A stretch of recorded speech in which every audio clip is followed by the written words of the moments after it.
उपभोक्ता संतुलन जैसा कि हमने कल शुरू किया था चैप्टर, तो आज हम फिर से आगे बढ़ेंगे उसी चैप्टर के साथ और उसमें हम जानेंगे कि और महत्वपूर्ण प्रश्न कौन से हो सकते हैं।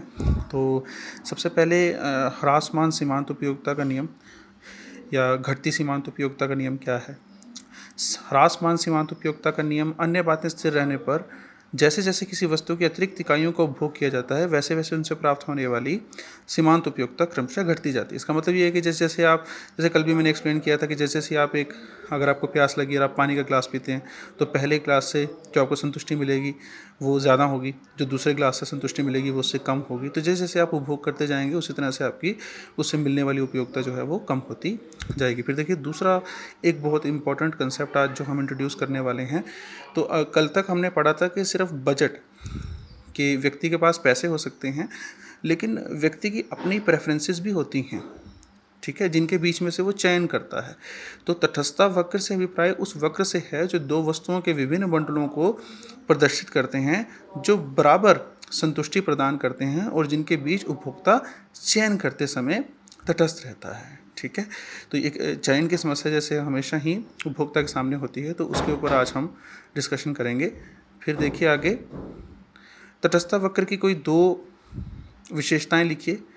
तटस्थता वक्र सदैव मूल बिंदु के उन्नतोदर होता है और इसका ढलान ऋणात्मक होता है। तो तटस्थता वक्र जो है वो हमेशा मूल बिंदु के उन्नतोदर होता है। ये हम अगले प्रश्न के अंदर इसको और ज़्यादा एक्सप्लेन करेंगे। और उसका ढलान जो है वो ऋणात्मक होता है। वो किस तरह से, आइए आगे चलते हैं।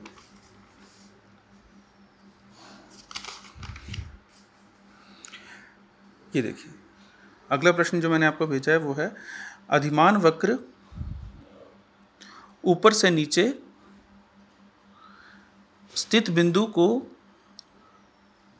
क्या स्पष्ट करते हैं। ऊपर से नीचे की तरफ जाता हुआ अनधिमान वक्र या तटस्थता वक्र क्या स्पष्ट करता है। अनधिमान वक्र ऊपर के बिंदु उन बंडलों को दर्शाते हैं जिन्हें अनधिमान वक्र पर स्थित बिंदुओं द्वारा प्रदर्शित बंडलों की अपेक्षा अनधिमानता यानी कि प्रेफरेंस दी गई है। अनधिमान वक्र स्थित बिंदुओं द्वारा प्रदर्शित बंडलों को अनधिमान वक्र के नीचे स्थित बिंदुओं द्वारा प्रदर्शित बंडलों की तुलना में अधिमानता दी जाती है, जैसा कि रेखा चित्र में दर्शाया गया है। तो ये देखिए, ये वस्तु y है और ये वस्तु x है।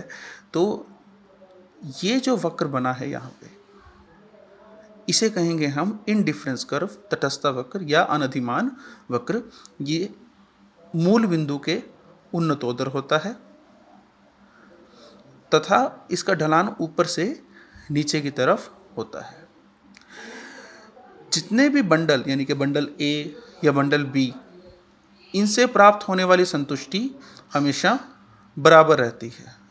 ठीक है, तो इसके बाद देखें संयोग सी जो है, अगर मैं संयोग सी लेता हूँ तो इससे प्राप्त होने वाली संतुष्टि जो है वो ये संयोग अलग दिखाता है, यानी कि अधिक संतुष्टि दिखाता है।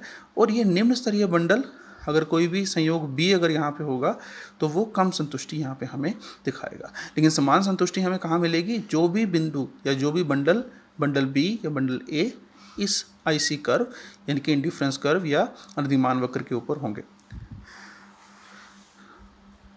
एक और क्वेश्चन भेजा है आपको। तो मानचित्र से क्या अभिप्राय है। तो इसमें सिंपली, इसमें कुछ में एक्सप्लेन नहीं किया है इसने, इसको आप पढ़ लीजिएगा।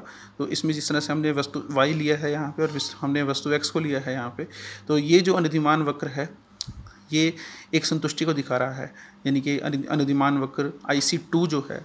अब IC3 जो है वो अधिक संतुष्टि दिखाता है और IC1 जो है वो कम संतुष्टि को दर्शाता है। और इन सबको मिलाकर हम अनधिमान मानचित्र बना सकते हैं। इसकी यही एक्सप्लेनेशन यहाँ पे दी गई है, इसे आप पढ़ लीजिएगा। इसके बाद मैंने कुछ और प्रश्न आपको भेजे हैं जिसमें सामान्य वस्तुएं क्या हैं। सामान्य वस्तुएं वे होती हैं जिनकी मांगी गई मात्रा में वृद्धि होती है, जो उपभोक्ता की आय बढ़ती है तथा वस्तु की मात्रा में कमी आती है तथा उपभोक्ता की आय कम होती है।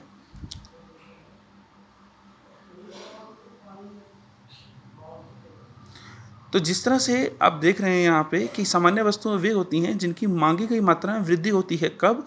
जब उपभोक्ता की आय बढ़ती है, यानी कि आय बढ़ने के साथ साथ इनकी मांग भी बढ़ती है, और तथा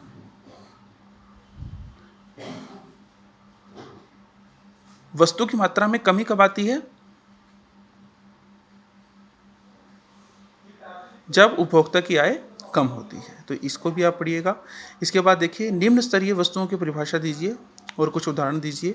निम्न स्तरीय वस्तुएं वे उन्हें कहा जाता है जिनके लिए मांग उपभोक्ता की आय के विपरीत दिशा में जाती है। उपभोक्ता की आय बढ़ने पर इनकी मांग घटती है और आय घटने पर इनकी मांग बढ़ती है, यानी कि विपरीत संबंध पाया जाता है। इसके उदाहरण भी आगे दिए गए हैं, जैसे कि मोटे अनाज, टोंट दूध, ये सब है इसमें, ठीक है।